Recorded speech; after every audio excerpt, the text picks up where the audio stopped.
الحمد لله أشهد أن لا إله إلا الله وحده لا شريك له وأن محمدا عبده ورسوله اللهم صل على محمد النبي وأزواجه أمهات المؤمنين وذريته وأهل بيته كما صليت على آل إبراهيم إنك حميد مجيد أما بعد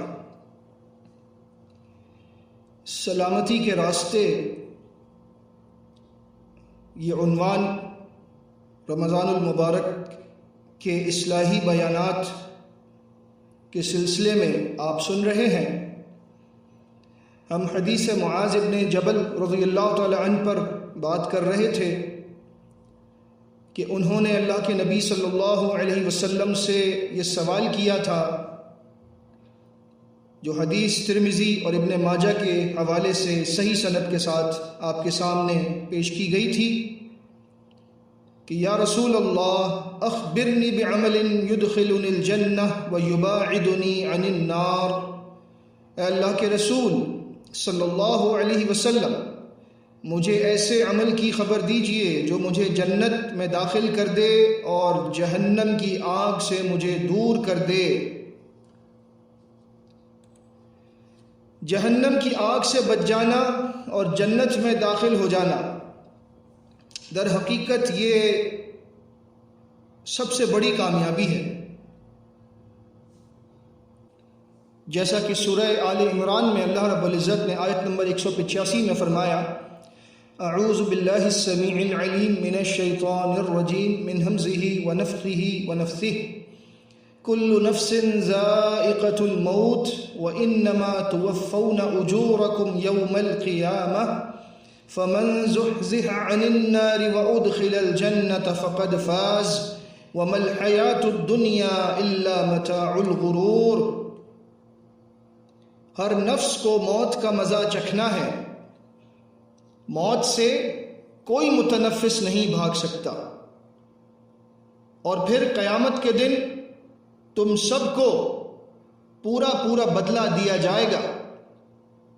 پھر جو شخص جہنم کی آگ سے دور کر دیا گیا اور جنت میں داخل کر دیا گیا تو یقیناً وہ کامیاب ہو گیا۔ اور سمجھ لو کہ دنیا کی زندگی دھوکے کی پونجی، دھوکے کے متاع، دھوکے کے سامان کے علاوہ کچھ بھی نہیں ہے۔ یہ محض دھوکہ ہے، حقیقت نہیں ہے۔ اس دھوکے کی وجہ سے اصل زندگی کو فراموش نہ کرو۔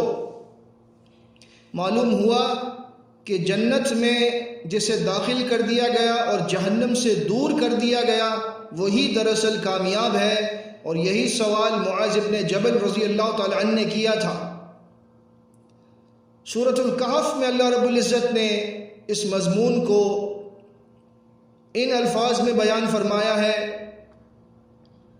آیت نمبر 27 سے آگے فرمان علی شان ہے، وَاتْلُ مَا أُوحِيَ إِلَيْكَ مِنْ كِتَابِ رَبِّكَ لَا مُبَدِّلَ لِكَلِمَاتِهِ وَلَن تَجِدَ مِن دُونِهِ مُلْتَحَدًا، اور جو کچھ اے رسول صلی اللہ علیہ وسلم آپ کے رب کی طرف سے آپ کے پاس بھیجا گیا ہے، رب کی کتاب میں سے اس کی تلاوت کیجئے۔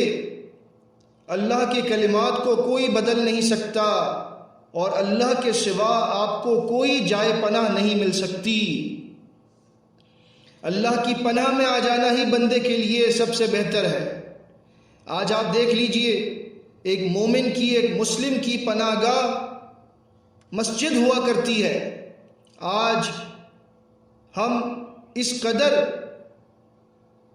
فتنوں کا شکار ہیں کہ ہمارے لیے یہ پناہ گاہ جہاں جا کر ہم سکون محسوس کرتے ہیں، جہاں جا کر ہم اپنے رب سے فریاد کرتے ہیں، جہاں جا کر ہم اپنے رب کے آگے آنسو بہا کر اس سے استغفار کرتے ہیں، اس کی کتاب کا درس سنتے ہیں، جمعے کے دن ایک دوسرے سے ملاقات کر کے اپنی محبت کا اظہار کرتے ہیں، اور تمام نیک کام جو مساجد کے ساتھ جڑے ہوئے ہیں، آج ان مساجد کو ہمارے لیے ایسا بنا دیا گیا ہے کہ جیسے یہاں پر فتنہ ہے جیسے یہاں پر مصائب ہیں، نعوذ باللہ من ذالک، ہر جگہ لوگوں کا آنا جانا لگا ہوا ہے، کہیں کوئی پریشانی نظر نہیں آتی، سب کچھ چل رہا ہے، لیکن اگر کوئی مشکل ہے تو مسجد کے معاملے میں ہے۔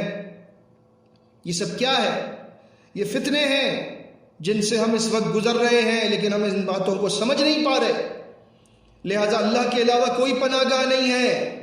اللہ تعالیٰ کے سامنے اپنے گناہوں کے لیے توبہ کیجئے کہ اللہ رب العزت ان پریشانیوں کو، ان مصائب کو دور فرما دے۔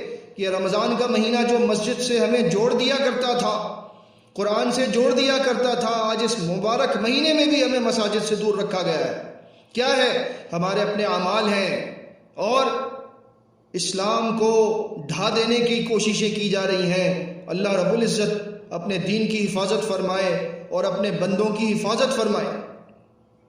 آگے فرمائے آیت نمبر 28، وَاصْبِرْ نَفْسَكَ مَعَ الَّذِينَ يَدْعُونَ رَبَّهُمْ بِالْغَدَاةِ وَالْعَشِيِّ يُرِيدُونَ وَجْهَهُ، آپ ان لوگوں کے ساتھ اپنے آپ کو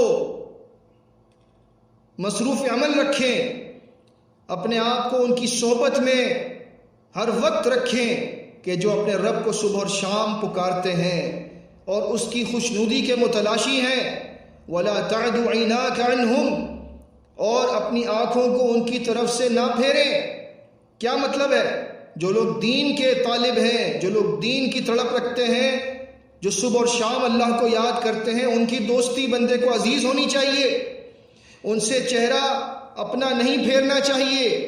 اگر ایسا کیا ترید زینت الحیات الدنیا، تو اس کا لازمی نتیجہ یہ ہوگا کہ تم دنیا کی زندگی کی زیب و زینت کے طلبگار ہو، کہ تمہیں اللہ کے بندے جو اللہ کے دین کی بات کرتے ہیں، جو دین کی دعوت دیتے ہیں، وہ تمہیں اچھے نہیں لگتے، تمہیں دنیا دار بندے اچھے لگتے ہیں، تو پھر تم دنیا کی زیب و زینت کے طلبگار ہو، تم آخرت کے طلبگار نہیں ہو سکتے۔ وَلَا تُطِعْ مَنْ أَغْفَلْنَا قَلْبَهُ عَنْ ذِكْرِنَا، اور اس شخص کا کہنا نہ ماننا، اس کی اطاعت نہ کرنا جس کے دل کو ہم نے اپنی یاد سے غافل کر دیا ہے۔ اسے اللہ کی یاد میں اس کا دل نہیں لگتا، مسجد میں اس کا دل نہیں لگتا، ادھر ادھر کی باتوں میں مصروف رہتا ہے۔ ایسے بندے کی دوستی اچھی نہیں ہے، کیونکہ بندہ اپنے دوست کے دین پر ہوتا ہے۔ وَاتَّبَعَ هَوَاهُ، اور ایسا بندہ جو اپنی خواہش کی پیروی کرتا ہے، وَكَانَ أَمْرُهُ فُرُطًا، اور اس کا معاملہ حد سے گزر چکا ہے، اس نے تمام حدیں پار کر دی ہیں اللہ کی نافرمانی میں۔ اور پھر تم ایسے بندے کی اطاعت کرو گے، تم اس کے پیچھے چلو گے، تمہیں اللہ والے بندے اچھے نہیں لگتے، تمہیں دنیا دار پسند ہیں، تو پھر تم بھی دنیا کی زیب و زینت کے طلبگار ہو۔ وَقُلِ الْحَقُّ مِن رَبِّكُمْ، اور کہہ دیجئے کہ حق تمہارے رب کی طرف سے آ چکا ہے۔ فَمَن شَاءَ فَلْيُؤْمِن وَمَن شَاءَ فَلْيَكْفُرْ، اب جو چاہے اس حق پر ایمان لے آئے اور جو چاہے اس کا انکار کر دے، کسی پر کوئی زور زبردستی نہیں ہے۔ اِنَّا أَعْتَدْنَا لِلظَّالِمِينَ نَارًا، ہاں زبردستی ہوگی۔ کہاں ہوگی؟ کب ہوگی؟ روز قیامت۔ بے شک ہم نے ظالموں کے لیے آگ تیار کر رکھی ہے۔ احاط بہم سرادقها، اس کی قناتیں انہیں گھیر لیں گی، کہیں بھاگ کر نہیں جا سکیں گے۔ آج تو بھاگ لیں، انکار کر دیں، دین کو نقصان پہنچائیں، کوئی زبردستی نہیں ہے، کسی کو نہیں روکا جاتا، لیکن جب جہنم میں ڈالا جائے گا تو جہنم کی قناتیں ان کو چاروں طرف سے گھیر لیں گی اور اوپر سے بھی بند کر دیا جائے گا، کہیں نکلنے کی جگہ نہیں ملے گی۔ اور پھر جب جل کر بھن کر کوئلہ ہوں گے اور پھر اس حالت میں پیاس سے نڈھال ہوں گے، وَإِن يَسْتَغِيثُوا يُغَاثُوا بِمَاءٍ كَالْمُهْلِ يَشْوِي الْوُجُوهَ، فریاد کریں گے ہمیں تھوڑا سا پانی تو پلا دو، تو ایسے پانی سے ان کی فریاد رسی کی جائے گی جو تانبے کی طرح پگھلا ہوا ہوگا، جو ان کے منہوں کو جھلس کر رکھ دے گا۔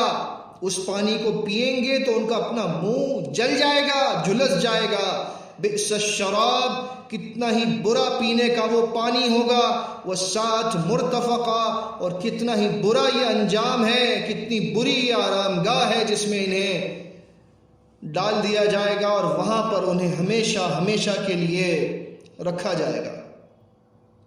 ان الذین آمنوا وعملوا الصالحات انا لا نضيع اجر من احسن عملا، لیکن وہ لوگ جو ایمان لائے اور نیک اعمال کرتے رہے ہم ان کا اجر ضائع نہیں کریں گے۔ ایسے بندے کا جس نے نیک اعمال کیے ایمان کے ساتھ ہم اس کا اجر کبھی ضائع نہیں کریں گے، اللہ بڑا قدردان ہے۔ اولئک لہم جنات عدن تجری من تحتہم الانہار، یہی لوگ ہیں جن کے لیے ایسے باغات ہوں گے جو ہمیشہ رہنے والے ہیں، جن کے نیچے نہریں بہہ رہی ہوں گی۔ یحلون فیہا من اساور من ذہب، وہاں انہیں سونے کے کنگن پہنائے جائیں گے۔ وَيَلْبَسُونَ ثِيَابًا خُضْرًا مِّن سُنْدُسٍ وَإِسْتَبْرَقٍ، اور وہاں انہیں باریک اور موٹے ریشم کا سبز لباس پہنایا جائے گا۔ مُتَّكِئِينَ فِيهَا عَلَى الْأَرَائِكِ، وہاں تختوں پر تکیے لگائے بیٹھے ہوں گے، ایک دوسرے سے باتیں کر رہے ہوں گے، شرابوں کا دور چل رہا ہوگا، پھلوں کے خوشے لٹک رہے ہوں گے، حور عین ہوں گی، پیارے پیارے بچے خدمت گزار ہوں گے۔ نعم الثواب، کیا ہی اچھا بدلہ ہے، وحسنت مرتفقا، کتنی اچھی آرام گاہ ہے۔ ان دونوں میں سے کون سا انجام اچھا ہے؟ یقیناً ہر ایمان والا اس بات کو سمجھتا ہے اور اس کے لیے دعا کرتا ہے کہ اللہ ہمیں جہنم کے عذاب سے بچا لے، جنت میں داخل فرما دے۔ یہی اصل کامیابی ہے، اور اسی کامیابی کے متعلق سوال کیا تھا معاذ بن جبل رضی اللہ تعالی عنہ نے، اخبرنی بعمل یدخلنی الجنہ ویباعدنی عن النار، مجھے وہ عمل بتا دیجئے جو مجھے جنت میں داخل کر دے اور جہنم سے دور کر دے۔ اللہ کے رسول صلی اللہ علیہ وسلم نے فرمایا، لقد سألتنی عن عظیم، سوال تم نے بہت بڑا کیا ہے، وَإِنَّهُ لَيَسِيرٌ، لیکن یہ آسان ہے، عَلَى مَن يَسَّرَهُ اللَّهُ عَلَيْهِ، اس کے لیے جس کے لیے اللہ آسان کر دے، یہ بہت آسان ہے۔ لہٰذا اللہ کی آسانی کی تلاش میں لگ جائیے، وہ کام کیجئے جن سے اللہ جنت کا راستہ آسان کر دے۔ سورہ سبح اسم ربک الاعلی میں اللہ رب العزت نے فرمایا، بسم اللہ الرحمن الرحیم، سبح اسم ربک الاعلی، اپنے رب کی تسبیح کیا کرو جو سب سے اعلیٰ ہے، سبحان ربی الاعلی۔ الذی خلق فسوی، وہ جس نے پیدا کیا پھر ٹھیک کیا، درست کیا۔ والذی قدر فہدی، جس نے ہر چیز کا اندازہ مقرر کیا اور پھر رستہ دکھایا۔ والذی اخرج المرعی، وہ جس نے زمین سے چارہ نکالا۔ فجعلہ غثاء احوا، پھر اس کو خشک سیاہ چورا یعنی کچرا کر دیا، اس میں سے جو تم نے لے لیا سو لے لیا، جو رہ گیا وہ کچرا ہو کر اڑ گیا۔ سنقرئک فلا تنسا، ہم ضرور آپ کو قرآن پڑھائیں گے پھر آپ بھولیں گے نہیں۔ الا ما شاء اللہ، مگر جو اللہ چاہے۔ انہ یعلم الجہر وما یخفی، بے شک وہ ہر ظاہر اور ہر چھپی ہوئی بات کو جانتا ہے۔ وَنُيَسِّرُكَ لِلْيُسْرَى، اور ہم آپ کو آسانی تک پہنچنے میں آسانی فراہم کریں گے، آسانی تک پہنچنے میں آسانی فراہم کریں گے۔ سب سے بڑی آسانی، جیسا میں نے آپ کے سامنے پہلے بھی ذکر کیا، اللہ رب العزت کے دین پر چلنا بندے کو آسان لگے، نمازیں ادا کرنا آسان لگے، زکوٰۃ ادا کرنا آسان لگے، روزے رکھنا آسان لگے، حج کرنا آسان لگے، اللہ کے دین کے لیے کوشش کرنا آسان لگے، اس کے لیے جنت آسان ہو گئی۔ فَذَكِّرْ إِن نَفَعَتِ الذِّكْرَىٰ، پس نصیحت کیجئے اگر نصیحت فائدہ دے، کیونکہ ہر بندے کو نصیحت فائدہ نہیں دیتی، پھر بھی مبلغ کا کام نصیحت کرتے رہنا ہے، سمجھاتے رہنا ہے، شاید کہ تیرے دل میں اتر جائے میری بات۔ سَيَذَّكَّرُ مَن يَخْشَىٰ، جو اللہ سے ڈرتا ہے وہ جلدی سمجھ جائے گا، وہ نصیحت حاصل کر لے گا۔ معلوم ہوا کہ جب مبلغ تبلیغ کرتا ہے تو ہر بندہ بات قبول نہیں کرتا، قبول وہی کرتا ہے جو اللہ سے ڈرتا ہے، جو جہنم کے عذاب سے بچنا چاہتا ہے، جو جنت میں جانا چاہتا ہے۔ جیسا سوال معاذ بن جبل نے کیا تھا، اس کے دل میں وہ سوال ہمیشہ زندہ رہتا ہے۔